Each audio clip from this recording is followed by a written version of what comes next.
Hello everyone and welcome back to the channel. I'm Robbie Rhino, and in today's video I have a review for you of the brand new Ultimate Season Pass tank for the brand new Flames of War season. It's the PROJET MURAT. So it's been a while since I've made a video on the channel, nearly a month now, so it's really nice to be back, and I'll be putting out a video pretty soon explaining where I've been. But yeah, it's great to be back, and I've had a nice play session this morning in the PROJET MURAT, got some gameplay, and I'll be doing a review now for you. So if you haven't seen my reviews before, we'll talk about the price of the tank, which is basically just buying the Ultimate Season Pass for 6,000 gold. Then we'll have a look at the tank itself over on Excel, and we're going to be comparing to two Tech Tree Tier 10 French medium tanks and also another premium Tier 10 medium tank in the form of the American M60 to give you an idea of how the PROJET MURAT holds up at tier 10 as a medium tank. Then we'll talk through my commander and equipment setup, how that affects the stats of this tank,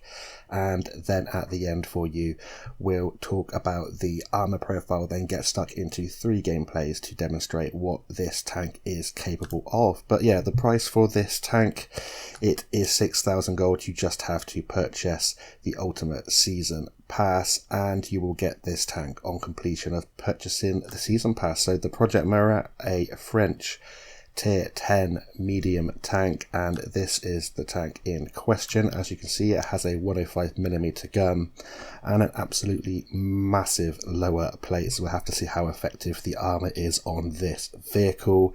But in the sort of blurb that Wargaming have put out for this vehicle, M is for mobile, so they're saying this tank has great mobility and you can rush around the battlefield and play it like a support medium tank. So we're going to head on over to Excel and have a look at the stats of the PROJET MURAT. So as we can see here on the left is the stats of the PROJET MURAT.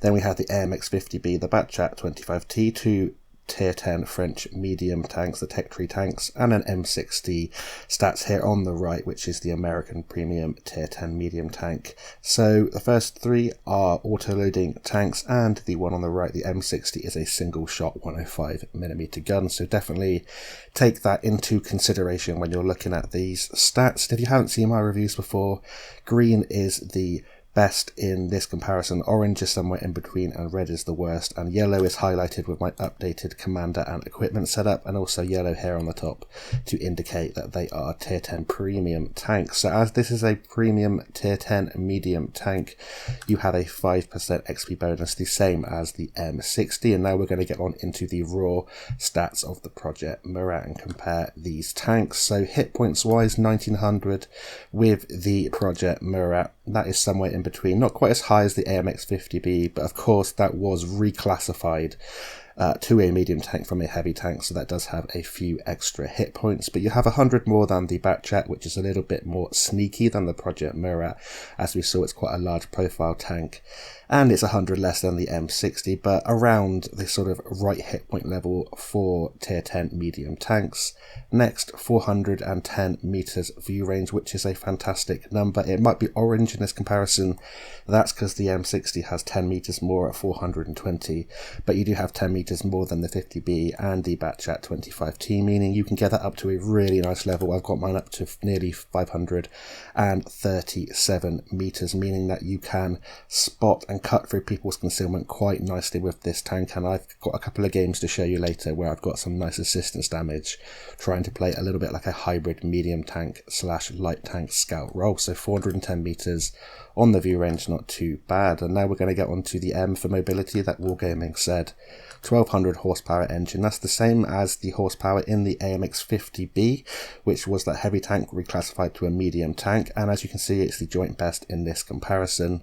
But what you really want to know is the power to weight and the top forward and reverse speeds really, and power to weight ratio, it's the joint best in this comparison with the Batchat 25T, and of course that is known for being a very sneaky and very fast medium tank, so 28.57 power to weight is very nice. That has great acceleration for such a large medium tank, and you can see that it obliterates the MX-50B and even the M60 in terms of its power to weight. And can you use this power to weight to get up to a very good top speed? Well, you can go 60 kilometers an hour forwards, which isn't too bad for a tier 10 medium tank. It's the same as the M60, but you do fall 5 kilometers an hour short behind the AMX-50B and the Batchat 25T when they get up to top speed, but that's still a pretty decent top forward speed. In terms of reverse speed, it's 21 kilometers an hour, a little bit better than the 50B, but 2 kilometers an hour less than the Batchat and the M60, so nothing to worry about there. Mobility is looking very nice for this tank so far.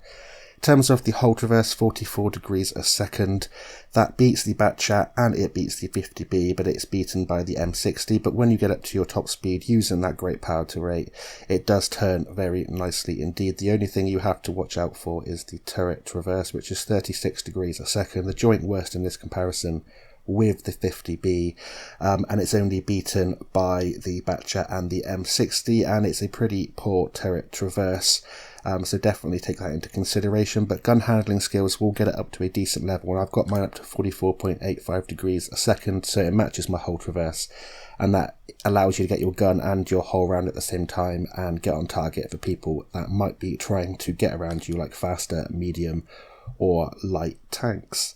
Next, we're going to get on to the bit that everyone wants to know about with new tanks, and that is the gun. The PROJET MURAT has a 105mm gun, and it is a autoloader like the 50B and Batchat 25T. For the PROJET MURAT, this 105mm gun has 3 shots per clip, which is 1170 damage, and you can deal that in 5 seconds from the first shot, as you have an interclip reload of 2.5 seconds.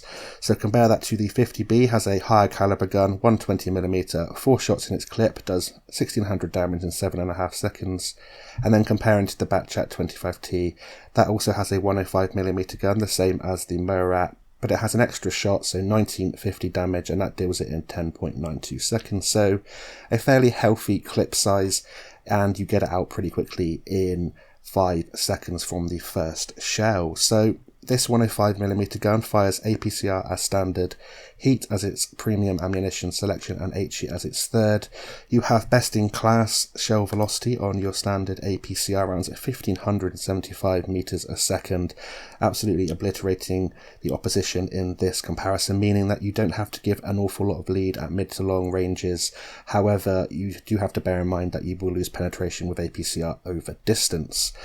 In terms of the shell velocity on the heat rounds, 1100, it falls a little bit behind the APCR premium on the AMX-50B, but it does beat the Batchat, and it's only a little bit behind the heat rounds on the M60, so nothing to worry about there. And if you do use those heat rounds, of course, you will have a massive jump in penetration, which we'll look at in just a second. And lastly, the shell velocity on the HE round, 700, it's the worst in this comparison, and if you do use an HE magazine with the PROJET MURAT, just bear in mind it's going to be very slow, and you're going to have to double the amount of lead that you give, and you only have 53mm of penetration. So I don't really carry any HE rounds because you have to load a whole magazine for this gun to be able to use the HE. I just prefer to carry premium and of course standard APCR as well. So in terms of the penetration on this gun, 261mm as your standard APCR penetration. This beats the Batchat and the MX-50B, but it is 7mm short of the M60, but you have a very decent standard penetration, and it's definitely going to be able to make that work in most scenarios. And if you do want to use your premium rounds, 330mm is around the sort of normal level for a tier 10 medium tank, and that will go through the front of pretty much everything you will come across. It's the same as the Batchat, a little bit better than the 50B, and the M60 has incredible heat penetration at 350, 20mm more than the Murat, but it's still a pretty decent premium round to be able to contest super heavy tanks at tier 10. And lastly, 53mm of penetration with the HE. Pretty much only useful for sort of lightly armoured light tanks, tank destroyers and artillery. However, you do have to load your full magazine to be able to use that, so I don't use that. Lastly, alpha damage. As a 105mm gun, it has the standard 390 on your standard and premium rounds and 480 with the HE rounds. It's the same as the Batchat 25T and the M60, and of course the 50B with that higher caliber 120mm has 400 on its standard and premium and 515 with its HE. So a pretty nice 105mm gun, and as you can see by the amount of green down here, it only gets better when we talk about the gun handling and the DPM. So with the Project Murat, a 2-second aim time, it beats the 50B and it beats the Batchat 25T by some way, and it's only beaten by the M60, which has 1.6 seconds, but you can get this down to a very nice level indeed. And it does have the best accuracy in this comparison by some way, 0.32. M60 comes close at 0.33, but you beat the 50B and Batchat 25T by a long way. And if you invest in this gun, like I have done, you can get it down to a very nice level. My accuracy is now 0.25, so pinpoint accuracy. In terms of the rate of fire, 5.45 base, which is a 28-second reload for your 3 shots, your 1170 damage in 5 seconds. And again, like I discussed earlier, 2.5-second intraclip reload, which means you have a DPM of 2126, so very low indeed for a tier 10 medium tank, kind of similar to the Batchat 25T. You are beaten by a long way in the form of the M60, and even the MX50B beats you, so you definitely have to pick your engagements, don't get singled out, use your autoloader like an ambush tank, use your mobility to get out of harm's way, and use the gun depression, which we're going to come on to in just a second, to be a bit of a ridgeline warrior and support your front pushes like your heavy tanks. In terms of your ammo capacity, 54 rounds, plenty for the whole battle, similar to the 50B and the M60, and you beat the Batchat, which was buffed a little bit but only carries 40 rounds. Lastly, it ends on a good note, 12 degrees of gun depression for the Project Murat, fantastic on a ridgeline, the best in this comparison. The only thing that comes close is the 50B at 10 degrees, and in a very unlike a French fashion, you have a great gun elevation with this 105mm gun.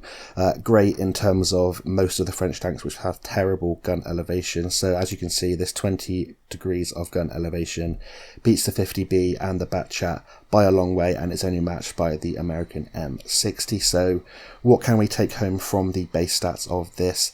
Well, you can see that you have a very standard 105mm gun in terms of your alpha damage. You have a very deadly autoloader. You can get it at 1170 damage very quickly in 5 seconds. Fantastic gun handling, very low DPM, so that's what you want to take into consideration. But you also have fantastic mobility and great view range and enough hit points to be able to last a battle if you play pretty sensibly. So that's it for the base stats of this vehicle. I'm now going to talk you through my commander and equipment setup, how that's affected the base stats of the Project Murat, and then we'll talk through the armor profile of this tank. So in terms of my equipment, I like to run the advanced optics, the improved ventilation, and the gun stabilizer. And in terms of my commander skills, what I like to run on the Project Murat is Sixth Sense, Born Leader, Rapid Loading, Steady Aim, Rapid Aim, Snapshot, Run and Gun, Situational Awareness, and Track Mechanics. So in terms of the equipment, boosting that great view range even more to be able to spot very well for myself, get some nice assistance. And then I'm choosing to run the gun stabilizer to help the accuracy, get it as pinpoint as possible, and ventilation, which can help the view range, the DPM, and the gun handling. Everything about this vehicle, crew performance by 5%. And in terms of the commander skills, I've chosen Sixth Sense and Born Leader as I usually run are standard on all of my commanders. Rapid Loading to help the DPM of this vehicle out. Then I've chosen 4 gun handling skills. Run and Gun especially useful on this vehicle as it does become quite inaccurate on the move if you don't invest into the gun handling. Situational Awareness helps my view range out, and Track Mechanic because I like to keep my tracks on. You're a pretty large profile medium tank with a massive lower plate, and I want to try and avoid the chances of opposition getting, or opponents getting, fire on this vehicle. So how does that affect the base stats of the Project Murat? Well, I've now got a view range of 536.94 meters. We'll call that 537 meters, so a very decent view range, able to spot very well for myself. In terms of the mobility, the only thing that I've changed is the turret traverse, which has been improved by the gun handling skills. Lastly, in terms of the gun handling and DPM, aim times dropped down to 1.81 seconds, accuracy to a pinpoint 0.25. My rate of fire has gone up to 6.64, meaning I now reload for those 3 shells in 22.12 seconds with a DPM of 2,590. So very low, but a lot better than it was. I like to invest everything into that gun and the DPM. However, you might want to consider taking a few concealment perks perhaps if you want to try and outspot your opponents even more. The gun would still be good enough as it is, and you could even drop maybe the situational awareness for something else, maybe something to help the mobility like off-road driving, but that's completely up to you, and this is what I've chosen and this is what I've played in the gameplay that you will be seeing in just a second. So that's it for talking about the stats of the Project Murat. We're now going to head into the garage, have a look at the armor viewer of the Project Murat, and then we'll get stuck into 3 gameplays. So we'll see you over in the garage in just a second. So here we are in the garage having a look at the armor viewer of the Project Murat, and just by looking at the vehicle you can see that there's a little bit of armor on the mantlet, a massive lower plate and a pretty well angled upper plate, so that looks like it can ricochet some shells. So we're going to go through from the thickest to the thinnest of the armor plates and see how the Murat holds up in terms of its armor. So the thickest part of the armor is 250mm right on the front of the mantlet, and this isn't the only piece of armor on the front of the mantlet. You also have 150mm behind that, so if you have extremely high sort of tier 10 penetration, you can just go straight through the mantlet. However, if you're sort of a tier 8 vehicle, don't go for this. There are sections that you can shoot on this tank, which is a better option for you. The next is the lower plate, which is 160mm of armor, and as you can see it has some angling to it, and the E100 has a 150mm lower plate, I believe, and it's got similar angling, and you need around 225mm to go through that, so around 230 to 250mm of penetration to go through the lower plate of the Murat, and if it's angling it can catch tier 8 vehicles out, so definitely watch out for that. There are better places to shoot, like the sort of drive wheel if it's coming like this, or maybe the side of the turret, or just the side of the tank, as we're going to see a very big weak spot in just a second. The next is that 150mm, and that goes all the way on the mantlet behind that thicker section, so there is a little bit of armor when you're on a ridgeline. However, high penetration guns still can go through, and if you find someone is shooting at you, of course, if they're shooting from the sides, they can shoot the slanted parts of your mantlet, or they can shoot underneath your mantlet on that flat part here, and it will only be 150mm just under the mantlet onto the bottom of the turret, and that's a place you can shoot if you're a tier 8 vehicle. Next, 100mm sections to the left and the right of the mantlet, and if the turret's turn you can shoot this and you won't need much more than 100mm of penetration to go through. And if this thing's side scraping, which it can do, the best place to shoot is this 100mm triangles above the drive wheel. When it's angling like this, easy penetration, just a little bit more than 100mm of penetration to go through that. If you're sort of looking up at the vehicle like this, or you're from an angle and you shoot one of the sides of the mantlet, it can ricochet and come to an auto ricochet angle, so just try and shoot the flattest part to you. Turret ring 80mm thick, sides of the turret 75mm, and for the most part it's pretty easy for everything to penetrate this. Maybe smaller caliber guns might struggle if it's you catch a weird angle, but for the most part a large profile turret and very easy to penetrate from the side. The upper plate is 70mm and it's very well angled, so if you're sort of level with the gun and you're shooting at this thing in the upper plate, you're probably going to auto ricochet. Sometimes it goes straight into the turret, sort of ring and penetrate, sometimes it bounces off, and if this thing's angling at 45 degrees, this can be a very good shot trap. Just go for the lower plate, it's an easier shot, or just go to the side of the vehicle and shoot the side of this vehicle. Next, you have this section here of 60mm of armor on top of the gun, and then you have these sections here, which is where the gun sort of goes down and the back of the turret comes out of the section, and you'll see that in the gameplay. So the gun actually rises out of the turret, and these sections here are 50mm of armour. The actual sides of this vehicle, apart from those two triangle parts above the drive wheel, is 45mm, and what that means is when you're side scraping in this vehicle, you can side scrape against anything up to 135mm, and to penetrate this and overmatch the side you need a 136mm caliber gun or higher. However, if it's side scraping like this, you can shoot those triangle bits which are angled in towards the drive wheel, and you'll be able to go through. But it can side scrape against people that don't know about the weak spots above the drive wheel, and yeah, that's a nice sort of surprise for the PROJET MURAT. Next, you do have this cupola here, 40mm, but it's an extremely hard shot to hit, and when it's using 12 degrees of gun depression, you won't be able to see that at all. Back of the vehicle and back of the turret, 30mm, penetrable by HE. And then you have this section here, 20mm, and apart from the tracks and a little bit of space armor on the back, the 20mm section, which is directly in the middle of the turret, and the part of the turret that pops out when you use your 12 degrees of gun depression, you can overmatch that with a 61mm caliber gun or higher. So if this thing's using its gun depression and you don't know where to shoot it, you can just shoot the top of this part of the turret, the square part which is to the sort of middle and the left, and you only need a 61mm caliber gun or higher to overmatch that, and pretty much anything this will come across will be able to overmatch the part of the turret that pops out when it's using its gun depression. So definitely pay attention to that.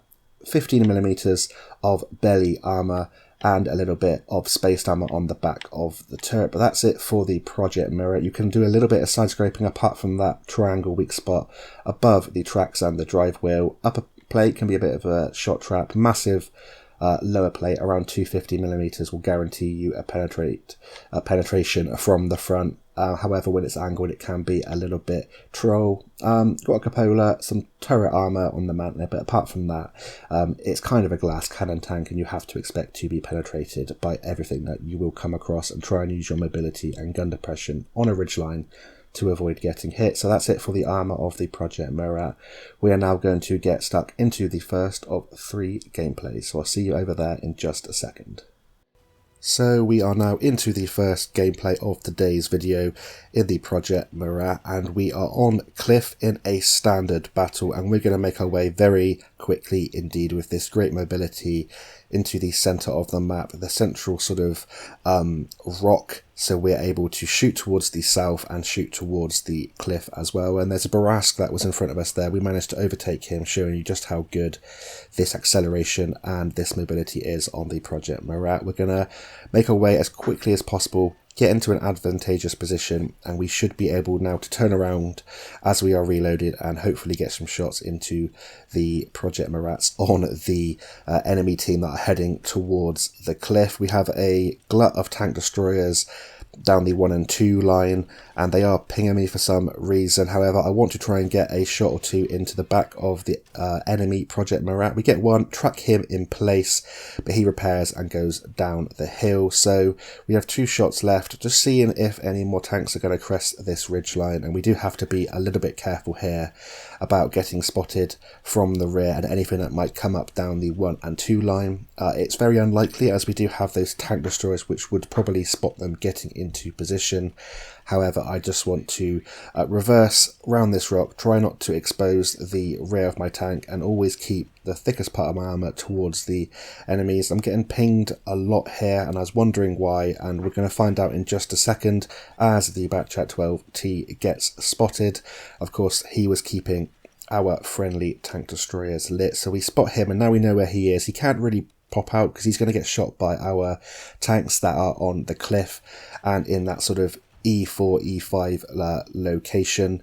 And now we can advance rock by rock around this central big rock, and we're going to try and get into a position where we can shoot down towards the south, because it looks like most of the enemy tanks are probably just sat in their base. We can spot them out with our great view range and hopefully get a nice bit of assistance. So I'm just waiting for a second there in case the artillery was going to blind fire that position, and now I'm pretty confident here in this position. I can poke round here and use the great view range that we have boosted up with our commander and equipment setup to spot anyone that is down this corridor. And now we're going to try and get a nice shot here into the side of the Super Conqueror. And I'm just reversing there in case I did take fire from someone I didn't see. We're going to go for a full reload, and then we're going to reappear and hopefully get some more vision and some more shots on tanks that are down the south. And with the reload, and if you use combat rations like I do to improve it even further, it doesn't really feel too long, even though the DPM isn't the best. And you can use the time when you are reloading to get into a better position, use the great mobility that this tank has, and then you just unload on your next target. Always keep thinking where you want to be next, so that when you are reloaded, you are in a position to fire as often as possible to make the best out of this horrific DPM. We snatch a shot there. We probably could have taken a bit more time and shot the Waffenträger auf E100. However, we bounce off of what looked like the tier 8 German heavy tank in front of him, and now we're going to go for another reload. And this Batchat's still there. He's just stuck. He can't come out because he'll get shot by all of the tanks that are on the cliff. So I'm pretty confident here, apart from artillery, who might decide to target me. And as soon as we're loaded again, as you can see, I'm just wondering if this light tank's going to come out, and we're going to try and get some vision out towards the south of this map. And with this kind of mobility and this kind of firepower and burst damage, you can definitely rack up damage very quickly indeed. As soon as we crest this ridgeline, we're going to be getting some nice assistance and also some damage on this CC1 Mark II here down below us. And when we are reloading, I'm going to try and pop up as often as possible just to extend the vision out even more, because this thing really does put the vision out with the great view range, and hopefully we can get a nice combined damage game here in the first gameplay here on Cliff. And all of the tanks are just snuck in that corner there. We're getting some beautiful assistance here. We're not even reloaded, we're just popping up, putting the view range out, and then we'd actually manage to what looked like absorb a shell there into the mantlet of this tank. So it's a very nice all-round kind of medium tank. You've got the great mobility, great view range, a pretty decent gun, nice burst fire. The DPM does lack a little bit, and the concealment isn't fantastic because you are a larger profile medium tank, but it just feels really nice, and it's a very decent addition into the World War II game mode. Definitely not overpowered in my opinion, or too good. It's just good enough, and you definitely can take this thing out very easily indeed with the 1900 hit points and the pretty poor armour on the very large lower plate and the sides and rear of this vehicle. So now we're going to pop up. We've kept our hit points intact, and we can just sit on this ridge line and unload into this Waffenträger E100 there, dealing just shy of 1000 damage, taking him out. And in that short space of time in that position, we managed to take our total damage to 4096 direct damage. We finished in the MVP slot, 1 kill, 3.2k assistance, only a second class, showing you people are playing this extremely well on the first day. We still make a profit with or without a premium account because we didn't fire any premium in this particular game. 520 damage block, showing you that the armour sometimes gives you a pretty nice ricochet. And yeah, a 5-minute battle and a very nice 7.3k combined damage game there on Cliff. So now that's it for the first gameplay. We're going to head on into the second one. So we are now into the second gameplay of today's video, and we are here on Kasserine in the PROJET MURAT.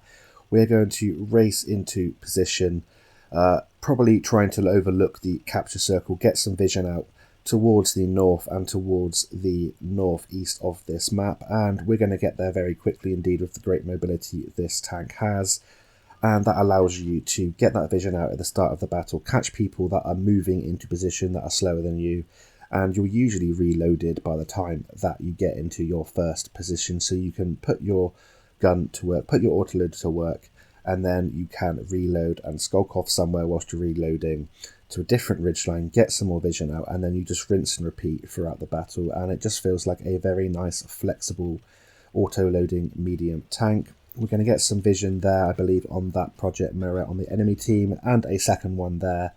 He's sort of behind a rock in a kind of advantageous position over me, so we're going to wait until he moves, and then get a nice shell there. And we managed to hit his back drive wheel and track him in place. With the great shell velocity, we didn't have to give an awful lot of lead, and they really whiz to your opponents. The only thing to take into consideration with this vehicle is when you are on the move, the accuracy does get a little bit worse and it can catch you out when you've stopped. So just let it aim in for that extra half a second and use the pinpoint accuracy of this vehicle to hit the weak spots at whatever distance you are at to your opponent. So we fell back from that ridge, reloaded, and now we've got another 3 shells. We can poke the top of this rock again, see if we can get any vision out towards the right. I'm going to get a bit lucky here as that Object 268 version 5, I think he blind fires me, and we get lucky that we weren't still in that position, but we managed to spot him as he fires, and we get a shot into him. He's obviously still there, he gets unspotted, so we try and snap a shot there, but I'm not going to sit on that ridgeline and take a shot from a tier 10 tank destroyer that has big alpha and big penetration, because you will not hold up to that kind of penetration and alpha damage for very long in this battle. But we are getting the base capped, so I'm going to sit behind this rock until we are reloaded, and then we're going to come up behind this mouse, put one into the rear of his turret, another one there, and then we're going to go for the flattest part on the mouse there into the side, and that just shows that the penetration is absolutely fine on the standard APCR rounds. 261mm, more than enough for pretty much everything you're going to come across if you know where to shoot the enemies. And if you don't, or if you just need that little bit extra from a sort of mid to long range, use those heat rounds. And as you can see, I carry plenty of the standard APCR and plenty of heat rounds for any kind of scenario I'm going to find myself in. We come over here, we get a shot into the back of this AMBT. We managed to block a lower caliber round, 240 damage from the distance, so I wasn't particularly worried about sitting on that ridgeline for too long, but we just managed to sit there for enough to be able to take that AMBT out, and it really does counter tier 8 vehicles very nicely indeed. You can completely cripple them for the rest of the battle, and you can half health some tier 10 heavy tanks, and also take out 3/4 the health of some tier 9 vehicles. So yeah, a very dangerous burst damage indeed. In 5 seconds to sit in front of someone, it's not as bad as some of the other autoloaders like the Batchat 25T, where you have to sit there for a lot longer to get that 5 shells out with that vehicle. So we put our shells there into the mouse, and now we're going to use our mobility to try and push the tempo of this battle. We've only got 3 tanks left on the enemy team, so it's going to be a victory regardless unless we have an epic collapse. And there are some very healthy heavy tanks here, so I'm going to try and get as much damage out of the rest of this battle as I can. We get a shot here into the back of the turret, damage the ammo rack on that Object 705, and then we blow his head off, which is absolutely delightful. And then I can't pass up shooting the light tank. And now we're reloading. I was thinking of just going for a ram here on the Cran van, which is down, but even though the DPM isn't fantastic, we're still only now 8 seconds away from reloading, and he's full health, so I'm going to wait for as long as possible, and as soon as I get around this corner, first shot is going to be through the drive wheel, because if he's tracked by me, we're going to get all of the juicy assistance from this Cran van. We get 2 shots and all of the rest of the assistance, and in that short space of time we boosted our combined up to a very nice level indeed. We finished in the MVP slot in that game, making a profit with or without a premium account. We get the high caliber and sniper medal, but still only a 2nd class, because people are playing this very, very well indeed. The best players are out in force. We pick up 3 kills, 5.8k direct damage, 1853 assistance, and 240 damage blocked in a 4 minutes and 34 second battle. So the DPM isn't everything with this vehicle. You've got that beautiful accuracy, gun handling, and burst damage, and we get a 7.6k combined damage game there in very quick succession, utilising the mobility to get into the best positions, try and get to the last remaining enemies quicker than your opponents, and yeah, that's what this tank is all about. So that's it for the second gameplay. We're now going to head on into the third and final gameplay of today's video.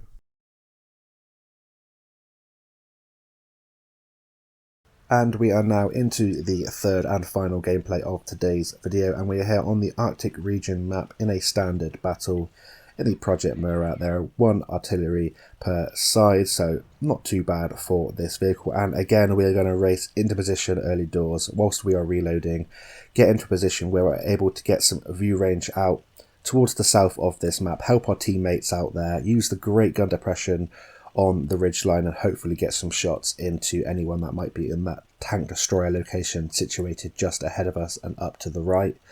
And yeah, we are there not too long after the light tank in this battle, just demonstrating how good this mobility is. And when you get there before anyone else, you get to have cheeky little shots like we did there on that Object 704. We track him in place. I didn't want to sit there for too long in case there was another tank destroyer just next to him aiming at us. And you have to be careful in this position about artillery, because they will be able to shoot you in this location, and it's a very dangerous location. You've got view range to the south and also to the 1 and 2 line there on the east, so the enemies have to be a little bit careful. And by 1 and 2 line being east, I obviously meant the west. And then this Foch 155 comes over the ridgeline, and we managed to double track him on that ridgeline. So 2.5 second interclip reload there, doing wonders. Just enough time to be able to double track him on that ridge. We get some damage, but we also get a hell of a lot of assistance. And now we can fall back, reload, and rinse and repeat in this location for as long as this location is becoming useful. And we got a very dangerous tier 10 tank destroyer out of the game, and we've got now 2 shots into this Object 704. We get 1 in there, and we don't be able to get the 2nd and 3rd shell in, but we're going to keep the 2 shells just in case we have any shots on opponents that are coming in. We spot that FE4202. He gets shot from all of the tanks that are situated that are supporting us, and we get the juicy assistance, and we're already up to just shy of 4k combined in the first 3 minutes of this battle, showing you that when you get into these advantageous positions using the mobility, you can really boost your damage numbers up. And we are safe here. We've got support behind us, the rock there, and the artillery isn't targeting us, so we're going to go for the full reload. And whilst we are reloading, we're not going to just be sat there the whole time. We're going to poke up, try and get a little bit of vision for our teammates, because we are getting supported very healthily, and that doesn't often happen in what a tanks console, does it? Sometimes you're spotting for your team and they are just not shooting what you were spotting, but it's working out well for us in this battle. Again, we spot that FE4202, and he is now a 1 shot. And yeah, we're playing kind of the scout role, but as soon as someone gives us that opportunity to ambush them with this autoloader, we're going to go all in with that burst damage. In 5 seconds, we're going to deal over 1,000 damage. And yeah, it just feels really, really nice. It feels like quite a well-balanced vehicle. It's probably slightly too good, but yeah, it's not as dangerous for the meta or the gameplay in WoT Tanks console than some of the other releases that have happened since I have been away from the game for my month break. But yeah, now we're back and it doesn't feel too bad. We're now going to pop up again, and we spot a Waffenträger of Panzer IV there. We're going to double track him again, and we get a 3rd shell in there, re-tracking him, and he hopefully will be taken out. He's on 2 hit points, and he gets taken out by our Foch, the tier 9 French auto-loading tank destroyer. And yeah, what a beautiful combined damage game already. We're only up by 2 tanks, so it's not like it's a given that we're going to win this game. And every time we pop up, we are getting great assistance from the tanks behind us, and we're getting some lovely assistance. Now we're reloaded, I'm going to make a little bit of a move from this position.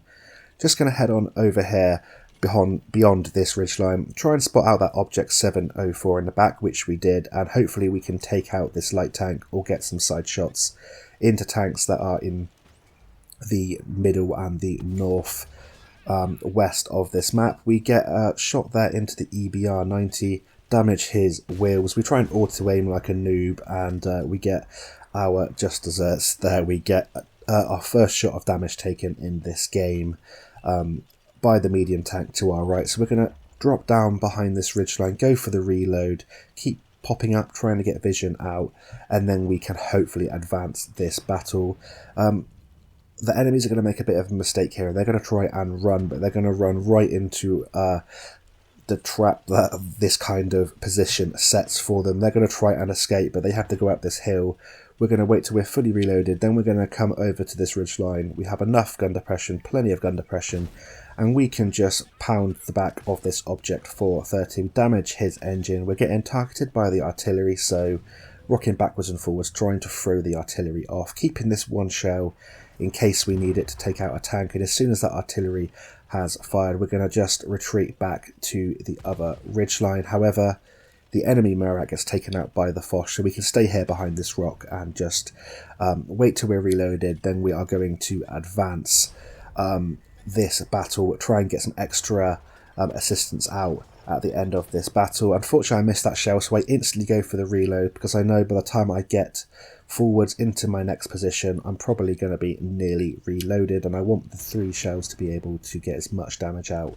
in the rest of this battle as possible. So we're just now going to go full steam ahead. We managed to spot the artillery, or I believe he spotted the artillery there in the corner, and now we're going to put one into him and then focus our attention on this Object 430. We're getting all of the assistance because we have that great view range with this tank. And yeah, that's a wrap for the third and final game of today's video. We finished there with a victory, MVP slot, 4.2k direct damage, 4.2k assistance, Confederate medal, second class again, that's 1478 base XP, and that's only a second class. A premium account profit, and without a premium account profit, yeah, just a great all-round support medium tank. Very good at ambushing tanks, great for spotting, enough weaknesses that I think it's balanced, and yeah, I think it's a pretty decent addition to the World War II game mode. Let me know what you think in the comments, and whether you've picked up the Ultimate Season Pass for the Flames of War season. But it's great to be back. Thank you all so much for your patience whilst I've been away, and for your kind messages. I'll be out with a review of the brand new level 100 reward Cold War tank very soon. And yeah, in the meantime, enjoy the new season. Thanks for watching, and I'll see you on the battlefield. Bye for now.